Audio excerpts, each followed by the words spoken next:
அனுப்பப்பட்டவர் தேவனுடைய வார்த்தைகளை பேசுகிறார். எல்லாரும் சொல்லுங்க, தேவனால் அனுப்பப்பட்டவர் தேவனுடைய வார்த்தைகளை பேசுகிறார். பக்கத்தில் இருக்க ஆளை பார்த்து நீங்க என்ன பேசுறீங்க கேளுங்க. நான் கேட்குறேன், நீங்க என்னப்பா பேசுறீங்க? நீங்க ஒவ்வொருத்தவங்களும் என்ன பேசுங்க? அபிஷேகம் பொங்கி பொங்கி பொங்கி பொங்கி ஒளியுது. தேவனால் அனுப்பப்பட்டவர் யாருன்னு சொல்லுங்க. இந்த சகோதரர்கள் சொல்லுங்க பாப்போம். இத்தனை பேர் வந்து தேவனால் அனுப்பப்பட்டவர் யாரு? இந்த இடத்துல தேவனால் அனுப்பப்பட்டவர் யாரு? இயேசு. இயேசு யாரு? இந்த இடத்துல யாரை பத்தி பேசுறாங்க? இயேசுவை பத்தி யோவான் ஸ்நானகன் பேசுறாரு. தேவனால் அனுப்பப்பட்டவர் இயேசு. பிதாவாகிய தேவனால் நமக்காக என்னப்பட்டவர். புரிஞ்சிருச்சுல? அவர் என்ன பேசுறாரா? தேவனுடைய வார்த்தைகள். அப்ப என்ன பேசணும்? காலையில் எந்திரிச்சு எவ்வளோ பேசுனீங்க? மனசுக்குள்ளே படித்தோம். எப்படி படித்தாங்களா? தேவனுடைய வார்த்தையை பேசினார். இயேசுநாதர் தான் இந்த உலகத்திலேயே அதிகமான பிரசங்கம் பண்ணவர், அதிக மணி நேரம் பிரசங்கம் பண்ணவர், 3 நாள் கேப் விடாமல் பிரசங்கம் பண்ணவர். நம்ம பாஸ்டர் மாருங்க 1 மணி நேரம் பிரசங்கம் பண்ணுறதுக்கு 4 தடவை தண்ணி கிளாஸ் மாற்றுவாங்க. எத்தனை தடவை தண்ணி ஊற்றி ஊற்றி கொடுக்கணும். அப்போ இயேசுநாதர் எத்தனை பாட்டில் காலி பண்ணியிருக்கணும்? எத்தனை பாட்டில் காலி பண்ணியிருக்கணும் சொல்லுங்க. இயேசுநாதர் 3 நாள் பேசினதை ரொம்ப சுருக்கி, ஆயக்காரனாகிய இன்கம் டேக்ஸ் ஆபீஸில் வேலை பார்த்த மத்தேயு ரொம்ப 3 நாள் பிரசங்கத்தை சுருக்கி சுருக்கி சுருக்கி 3 அதிகாரத்தில் கொண்டு வந்துட்டார். தேவனால் அனுப்பப்பட்டவர். அதனால தான் சொல்கிறேன், நல்ல கவனிங்க, எல்லாரும் நல்ல கவனிங்க. நீங்கள் பேசும்போது பக்கத்து வீட்டுக்காரங்கள்ட்ட கூட இடையில வசனம் பேசுனீங்கன்னா அவங்கள கர்த்தர் ரட்சித்து கொண்டு வருவார். நீங்கள் சுவிசேஷம் சொல்லும்போது எனக்கு வைத்த வலி காய்ச்சல்னு சொல்றதுக்கு மட்டும் சொல்லாமல் வசனத்தை பேசும்போது அந்த வசனம் அபிஷேகத்தை உங்களுக்கு அளவில்லாமல் தரும். அப்போ நீங்கள் கேட்கலாம், பாட்டு பாடும்போது அபிஷேகம் சபையில் நிரம்புதேன்னு. அந்த பாட்டுக்குள்ளே இருக்க வசனத்தின் விளைவாக அபிஷேகம் ஊற்றப்படுது. இன்றைய பாடல்கள் அப்படி இருந்தால் ஆவியானவர் சபையிலே பாடல் பாடும்போதே ஊற்றப்படுவார். இப்போ உங்களுக்கு புரியுதா? பாடல் பாடும்போது பாஸ்டர் ஊட்டப்பட்டிருக்கேன். அன்றைய பாட்டில் என்ன இருந்துச்சு? வசனம். நான் சொல்கிறத புரிஞ்சுக்கிறேங்க. என்ன இருந்துச்சு? வசனம். இப்போ கூட சட்டசபையில் 2 நாள் வசனம் போட்டோன்னு நம்ம ஆளுங்கள்லாம் காமிச்சாங்களே. எத்தனையோ விஷயம் பேசினோன்னு எதை மட்டும் நம்ம எடுத்தோம்? ஆராய்ந்து முடியாத. பார்த்தீங்களா? அந்த மனுஷன் ஒரு கிறிஸ்தவ குடும்பத்தில் பிறந்து ரோடு ரோடாக பைபிள் கொடுத்தவர் சபாநாயகர். அவரே ஒரு சாட்சியில் சொல்லியிருக்காரு, நான் பைபிள் பஸ்ஸில் ஏறி ஏறி பஸ்ஸிலலாம் பைபிள் கொடுப்பேன்னு. ஆண்டவர் இன்னைக்கு நிறையா கிறிஸ்தவங்கன்னு பேர் கிறிஸ்தவர்களை மேலே கொண்டு போய் பதவியில் வச்சுருக்காரு. நன்றி. அந்த மனுஷன் நம்ம பைபிள் படிக்கிறார், ஆராய்ந்து முடியாது. உடனே நம்ம ஆளுகளுக்கெல்லாம் அவ்வளோ சந்தோஷம். அப்போ வசனத்தை பேசுனா தான் கிறிஸ்தவர்களே, நீங்கள் ஏன் சபையை விட்டு போகும்போது வசனத்தை எடுத்துடுறான் பிசாசு? உங்களுக்குள்ள அளவில்லாத அபிஷேகம் வரக்கூடாதுன்னு தான். அந்த அளவில்லாத அபிஷேகம் இருந்தா தான் உங்கள் வீட்டுக்குள்ள நீங்கள் சந்தோஷமா இருக்க முடியும். அப்போ நமக்கு என்ன வேணும்? அளவில்லாத அபிஷேகம். கண்ணு தெரியாட்டாலும் பைபிளை எடுத்து ஒரு கண்ணாடி வாங்குங்க. உங்கள் வயசை சொன்னீங்கன்னா கிட்ட பார்வைக்கு ஒரு கண்ணாடி கொடுப்பாங்க. 200 ரூபா தான். ஒருவேளை கண்ணு தெரியலன்னு ஏமாற்றிக்கிட்டே இருக்காதீங்க. 40லேருந்து 50னா அதுக்கும் வச்சுருக்காங்க, 50லேருந்து 60னா அதுக்கும் வச்சுருக்காங்க. நீங்கள் போனீங்கன்னா ஒரு சின்ன கண்ணாடியாவது போட்டு எழுத்து கூட்டியாவது, இந்த தடுமாறி பாத்ரூமுக்கு போகிறேன்னு சொல்கிறான்ல, அதை விட எழுத்து கூட்டியாவது வசனத்தை படிக்கும்போது வல்லமை வெளிப்படும். வசனத்தில் வல்லமை இருக்கு. ஒரு அப்பாவால் கற்பழிக்கப்பட்ட அம்மா டெய்லி 1000 தடவை நீ பூமியில் சகல ஜாதிக்கும் மேன்மையாக இருப்பா, ஆசீர்வாதமாக இருப்பான்னு வசனத்தை சொல்லி இன்றைக்கி உலகத்தில் அந்த அம்மாவுக்கு இதே இல்லாத இடமே இல்லையா? ஆசிரமங்கள் இல்லாத இடமே இல்லையா? அவ்வளவு அனாதை ஆசிரமங்களை கட்டி வச்சிருக்க அந்த அம்மா. சொந்த தகப்பனால் கற்பழிக்கப்பட்டவனுக்கும் அவருடைய வார்த்தை வல்லமையா செயல்படுதில்ல. அப்ப அபிஷேகம் அளவில்லாம ஊற்றப்படணும்னா, பாஸ்டர் கதை சொன்னாரு, பாஸ்டர் அப்படி சொன்னாரு, பாஸ்டர் ஒரு சம்பவம் சொன்னாரு, பாஸ்டர் ஒரு குடும்பத்தை பத்தி பேசினாரு, ரொம்ப நல்லா இருந்துச்சு. ஏன் அப்படி நம்மளை பிசாசு வச்சுட்டான்? 2 வாலிப பிள்ளைங்களை அப்படியே பார்த்தோம்னா 2 கால் ஆட்டி ஆட்டி கை ஆட்டி ஆட்டி பேசுது. என்ன பேசுச்சு? வசனம்தான். கடைசியில் வீட்டில் போய் துக்கப்பட்டுக்கிட்டே இருக்க வேண்டியதான். உன்னை பற்றி அவன் பேசுனா, அந்த அவன் உன்னை கேலி பண்ணிட்டு போனா, இவன் உன்னை கேலி பண்ணிட்டு போனா. நீங்கள் பாட்டு எழுதுனீங்கன்னா பாட்டு ஃபுல்லாக வசனமாக எழுதுங்க. நிறைய பாட்டு அப்படி இருக்கு தெரியுமா? சத்திய வேதம் பக்தரின் அந்த பாட்டுக்குள்ளே கீழே பெர்க்மன்ஸோட பாட்டில் ஏன் இன்னைக்கு நமக்கு சில தொடுதல் வருதுன்னா, எல்லா பாட்டிலையும் ஓரத்தில் என்ன போட்டிருப்பாரு? ஐயா வசனத்தை போட்டிருப்பாங்க. நம்ம கவனிக்கணும். அளவில்லாமல் ஆவியானவர் வேணும்னா என்ன பேசணுமா? வசனத்தை. உங்கள் பிள்ளைகிட்ட ஒழுங்காடுறா உட்கார்றா அப்படி சொல்லக்கூடாது. பிள்ளைகளே உங்கள் பெற்றாருக்கு கர்த்தருக்கு கீழ்ப்படிங்கன்னு பைபிளில் என்ன பண்ணியிருக்குடா? ஆமாம், அதோட நிறுத்தலடா. உன் ஆயுசு நாட்கள் பூமியில் நீ நன்றாக இருப்பதற்கும் உன் தகப்பனையும் அதோட நிறுத்தக்கூடாது. மொத்தம் 10 கட்டளை இருக்குடா. ஒரே ஒரு கட்டளை தாண்டா வாக்கு தத்தமுள்ள கட்டளை. மீதி கட்டளைலாம் வாக்கு தத்தத்தை முன்னாடி சொல்லி ஆசீர்வாதத்தை கட்டளையை பின்னாடி சொன்ன ஒரே கட்டளை எதுதான்? இந்த தகப்பனை தாயை என்ன பண்ணணுமா? அப்ப இது சொல்லி கொடுத்தீங்களா பிள்ளைகளுக்கு? டே உட்கார்றா, டே எந்திரிடா. அப்ப இன்னைக்கு தாய் தகப்பனை என்ன பேசல? அந்த அவன் பார்க்குறான்டா நீ ஒழுங்கா உட்கார்றா, டே இவன் பார்க்குறான்டா நீ ஒழுங்கா பேசுறா. தேவனால் அனுப்பப்பட்டவர் இருந்தார். அவர் தேவனுடைய வார்த்தைகளை பேசுகிறார். தேவன் அவருக்கு அளவில்லாமல்.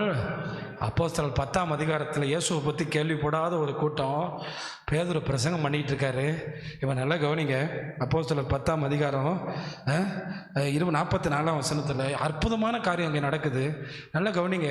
இன்னைக்கு எவ்வளோ ட்ரம் அடித்து எவ்வளோ வேகமாக பாடி பாட்டு வேகமாக வரலைன்னா நமக்கு கோபம் வருது.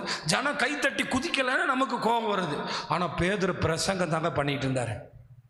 எல்லாரும் அந்த வசனத்தை பாருங்க. பேதுரு பேசி கொண்டு இருக்கையில், பேதுரு வேகமாய் பாடி கொண்டு இருக்கையில் போட்டிருக்கா? பேதுரு ஒரே பாடலை திரும்ப திரும்ப பாடிக்கொண்டிருக்கும் போது போட்டிருக்கா? போடல. பேதுரு என்ன பண்ணிட்டு இருந்தாரா? மொத தடவை பைபிள் வசனத்தை கேட்குறாங்க, தடவை பிரசங்கம் கேட்குறாங்க, ஃபர்ஸ்ட் தடவை பிரசங்கம் கேட்குறாங்க. நீங்க எத்தனை பிரசங்கம் கேட்டீங்க? அத்தாடி கணக்கே கிடையாது. கேட்டதோட போறீங்க. கேட்குற வார்த்தைகளை பேசுங்க. ஆண்டவர் என்ன சொன்னார்? மலையை பார்த்து என்ன செய்ய சொன்னார்? பேச சொன்னார். ஆனால் நம்ம நல்லா குறை பேசுகிறோம், நல்லா காசிப் பேசுகிறோம், நல்லா அடுத்தவங்களை பற்றி பேசுகிறோம், யோசிச்சு வச்சு பேசுகிறோம், மைண்டில் வச்சு மறக்காமல் வீட்டுக்காரன் வந்தவொடனே சொல்லி கொடுக்குறோம். அது மட்டும் கரெக்டாக சொல்லி கொடுத்துருவோம். குடிகார வீட்டுக்காரனாக இருந்தாலும் சொல்லி கொடுத்துருவோம். பாஸ்டர் உங்களை பற்றி என்னெல்லாம் சொன்னார் தெரியுமா? இதெல்லாம் நம்ம சொல்கிறோம். ஆனால் இங்கே பேதுரு வசனத்தை பேசி கொண்டிருக்கையில், ஏயா பேதுரு வசனத்தை பேசுகிறாருன்னு எப்படி சொல்றீங்க? வசனத்தை கேட்டவர்கள் யாவர் மேலும் என்ன போட்டிருக்கு? ஒரே ஒரு வரிசையில் 2 பேருக்கு, 2வது வரிசையில் 4 பேருக்கு அப்படி போட்டிருக்கா? என்ன போட்டிருக்கு? அப்போ ஒரு பெரும் மழை தானே, எல்லாருமே நனைஞ்சிருக்காங்கல்ல? ஒரு அலையில சொல்லுங்களேன், எல்லாருமே நனைஞ்சிருக்காங்கல்ல? இப்போ நான் கூட்டம் முடிச்சுட்டு ஆவியானவர் யாருக்கு அளவு இல்லாமல் ஊற்றுவாருன்னு கேட்டா, சிஸ்டர் சொல்லிடுவீங்களா? ரொம்ப கஷ்டமான கேள்வியா? என்ன சொல்லுவீங்க? என்ன சொல்றாங்க? வசனத்தை பேசுனா என்ன வரும்? 3 பெண்கள் அப்படியே சர்ச்சுக்கு வருவாங்க, ஜோம் பண்றதுக்கு 2 பேர் வருவாங்க, 3 பேர் வருவாங்க.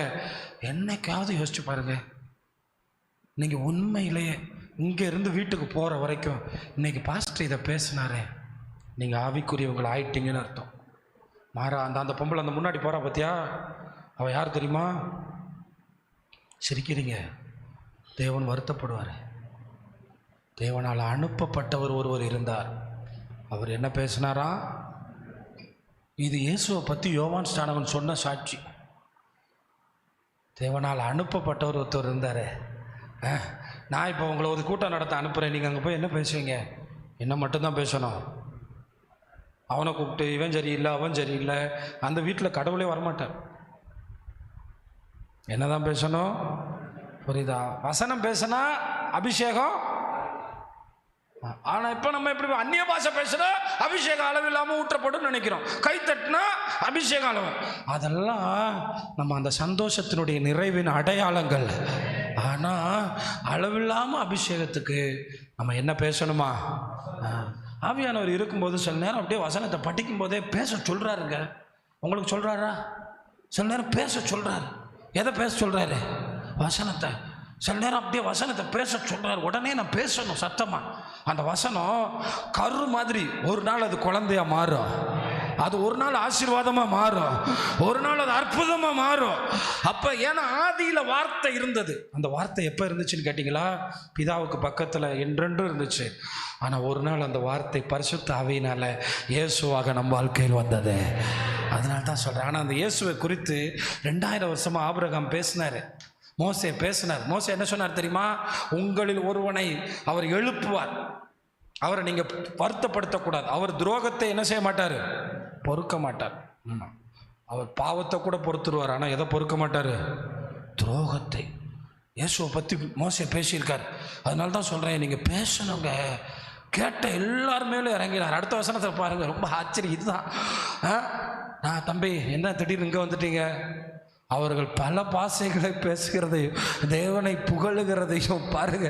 பேதுருவுக்கே ஒரு ஜாதி வெறி இருந்து சொல்ல, நம்ம ஜாதிக்காரனுக்கு மட்டும்தான் அபிஷேகம், நம்ம ஜாதிக்காரனுக்கு மட்டும்தான் பரலோகத்தில் சீட்டு, வேற ஜாதிக்காரனுக்கு இடமே இல்லைன்னு.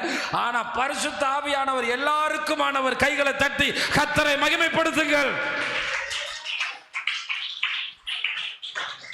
இந்த காலத்தில் ஒரு மனுஷனை நான் பார்த்தேன், நான் சின்ன வயசில். அவருக்கு பழைய ஏற்பாடெல்லாம் வாங்க காசே கிடையாது. புதிய ஏற்பாடும் கையுமா திரிவாருங்க. எங்கேயோ பார்த்தாலும் இப்படி இருப்பார். புதிய ஏற்பாட்டில் எங்கேயாவது ஒரு நேரம் கிடச்சா படிச்சுக்கிட்டே இருப்பார், சத்தம் கூட்டி கூட்டி. இன்றைக்கி பிரசங்கம் பண்ணுறாங்க, நம்ம ஆச்சரியப்படுற அளவுக்கு பிரசங்கம் பண்ணுறாங்க. எப்படா இப்படி பிரசங்கம் பண்ணுறாங்கன்னு பார்த்தா உள்ளே என்ன இருக்குது சொல்லுங்கள்? என்ன இருக்குது? சத்தமாக தான் சொல்லுங்களேன். அவங்க எங்கேயும் படிக்கல, பெரிய படிப்பாளிகள்லாம் கிடையாது. ஆனால் இந்த வசனத்தை பேசுகிறதே இல்லை நிறைய வீட்டில். நான்லாம் போனால் மனைவிட்ட தொந்தரவு பண்ணிட்டே இருப்பேன். பார்த்தியா அந்த வசனம் இப்படி வந்துச்சுல, இப்படி போச்சுல, இப்படி போச்சுல, அங்கே வந்துச்சுல, இங்கே வந்துச்சுல. அவங்க அப்போ தான் கத்திரிக்காய் கிண்டமா வெண்டைக்காய் கிண்டமான்னு இருப்பாங்க. ஆனால் வசனம் பேசினா தான் வீடு நல்லாயிருக்கும். ஒரு ஆமேன்னு சொல்லுங்கள்.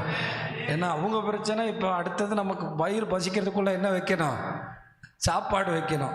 அவங்க பிரச்சனை. ஆனால் உங்கள் வீட்டில் ஆவியான ஒரு கரை புரண்டு ஓடணும்னா விசுவாசிங்க, தயவு செய்து ஒரு 3 பேரில் ஒரு ஆளாவது அறிவாளியாக இருக்க மாட்டீங்க. இன்றைக்கி அளவில்லாமல் அபிஷேகத்தை ஆண்டவர் யார் மேலே ஊற்றுவார்னு பாஸ்டர் பிரசங்கம் பண்ணார். அதில் யார் மேலே ஊற்றுவார்னு உனக்கு தெரியுமாமான்னு நீங்கள் என்னைக்காவது கேட்டு போயிருக்கீங்களா? அங்கே போகும்போது சொன்ன ஒரு அம்மா, நாளைக்கு 5000 ரூபா கடன் கொடுக்கணும், இப்படி தான் கொடுக்க போகிறேனே தெரியல. மொத்தமாக கொஞ்சம் கொஞ்சம் நஞ்சம் இருந்த அக்கினியை அவிச்சு தண்ணியை ஊற்றிட்டு கிளப்பிடும் தெரியுமா? இங்கேருந்து போகும்போது நீங்கள் நல்ல மெய்ப்பனுடைய ஆடாக இருந்தால் என்ன பேசுவீங்க? நீங்கள் நினச்சிக்கிட்டு இருக்கீங்க அந்த ஆராதனையில் 5 நிமிஷம் தான் ஆவியானவர் ஊற்றப்படுற நேரம்னு. இல்லை இல்லை இல்லை இல்லை இல்லை இல்லை இல்லவே இல்லை. லூக்கா 24:32 எருசலேமிலிருந்து எம்மா ஊர் வரைக்கும் இயேசுநாதர் போனார். போகும்போது என்ன பேசினார் தெரியுமா? வசனம்தான். அப்பொழுது அவர்கள் ஒருவர் நோக்கி வழியிலே அவர் நம்முடனே பேசி. இயேசுநாதருடைய பிரசங்கத்தில் என்ன இல்லாமல் இருக்காது? நீங்கள் டைரியில் எத்தனை வசனம் நான் இப்போ காமிச்சிருக்கேன் தெரியுமா? வசனத்தோடு கூடிய உள்ள அனுபவத்துக்குள்ளே தான் செய்தி இருக்கணும். இயேசுநாதர் வேத வாக்கியங்களை விளக்கி காட்டின போது இருதயம் என்ன பண்ணுச்சான்? கொழுந்து விட்டு எரிஞ்சிச்சான். பேக்கை தூக்கிட்டு வீட்டுக்கு போனவன் திரும்ப எருசலேமுக்கே வந்துட்டான். பார்த்தீங்களா?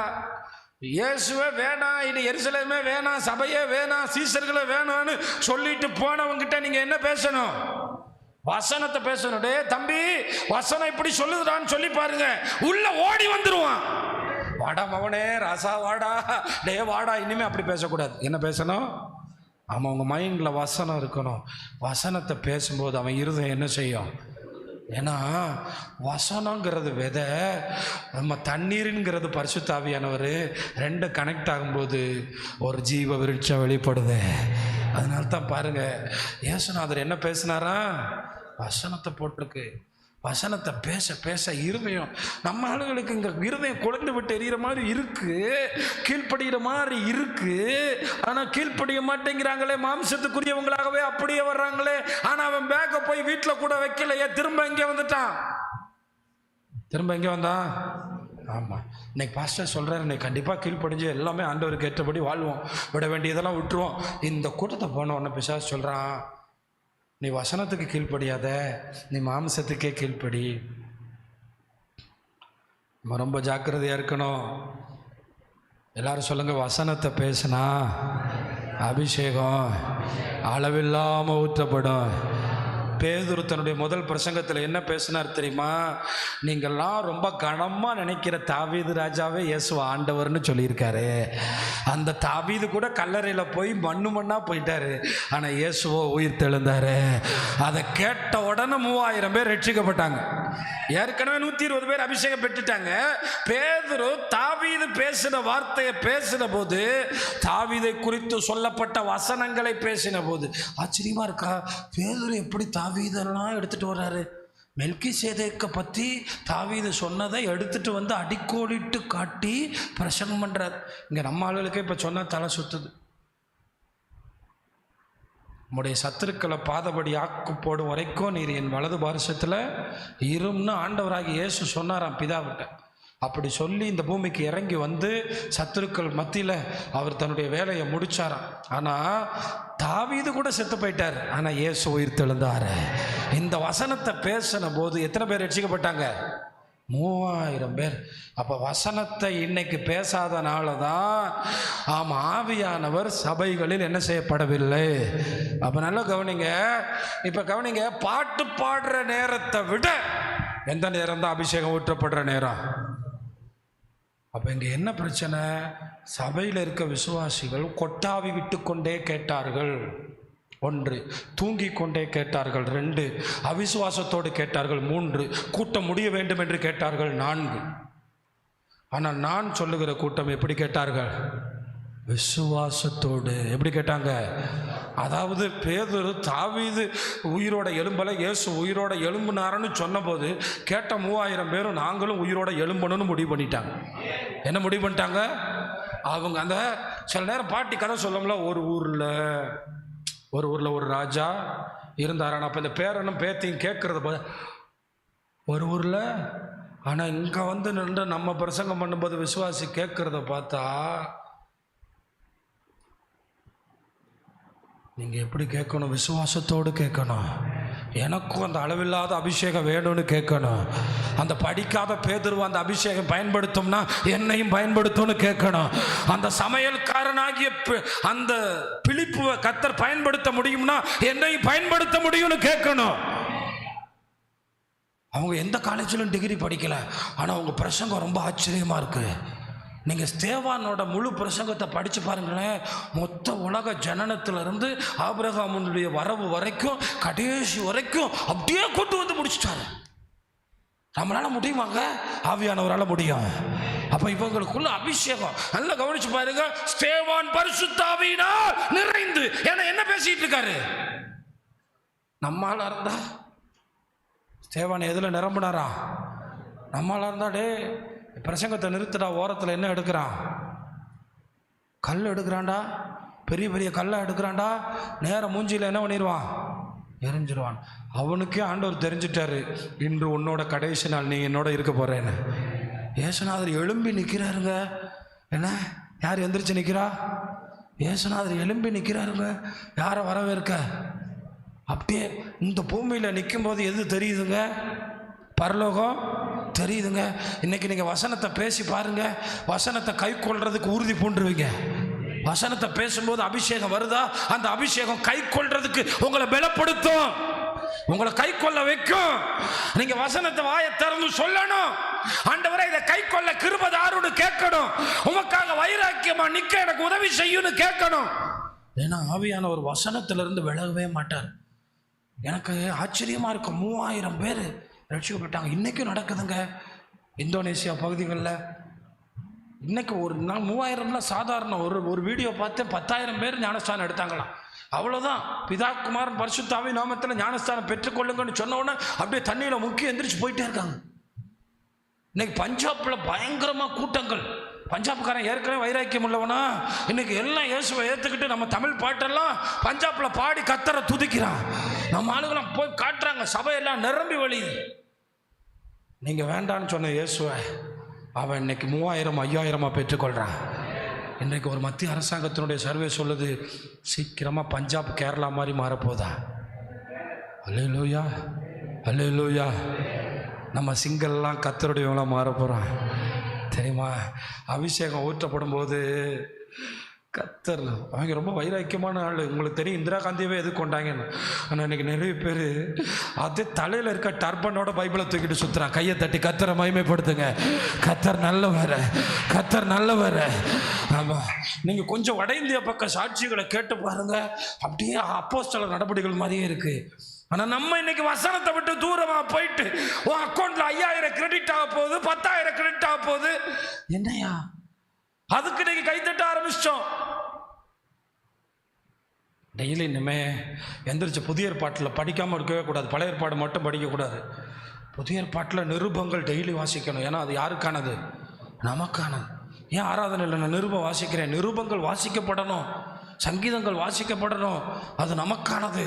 அதிலிருந்து தான் கர்த்தர் பேச முடியும், அதிலிருந்து தான் பேச முடியும். உங்கள் வாழ்க்கையில் வசனங்களை படிக்கணும், பேசணும். நான் என்னுடைய காலேஜில் பார்த்தீங்கன்னா எனக்கு ரொம்ப நெருங்கின 3 பேர் நாங்கள் இருந்தோம். ஒருத்தர் திரும்ப என் கேபினில் ஒரு பைபிள் இருக்கும். நமக்கு அடையாளமே இதுதான். பல நேரங்களில் தோல்வி அடைஞ்ச நேரம் ஃபுல்லாக என்னை தட்டி எழுப்புனது அது மட்டும்தான். நம்ம திறந்து படிக்கும்போது நமக்குள்ள ஒரு உயிரை கர்த்தர் கொண்டு வந்தார். அது மட்டும்தான். அதனால தான் கிறிஸ்தவர்கள் எங்கே போனாலும் என்ன கொண்டு போங்க, அப்படி இல்லைன்னா இருதயத்தில் வச்சுக்கிறீங்க ஐயா. அபிஷேகம் காத்திருப்பு கூட்ட பாட்டில் இல்லையா, அபிஷேகம் வசனத்தில் தாயா இருக்கு. அபிஷேகம் வசனத்தில் தான் இருக்குயா. வசனத்தை பேசும்போது இருதயம் என்ன செய்யுமா? குழந்தை விட்டு. அப்போ நீங்கள் எப்படி கேட்கணும்னா விசுவாசத்தோடு கேட்கணும். எப்படி கேட்கணும்?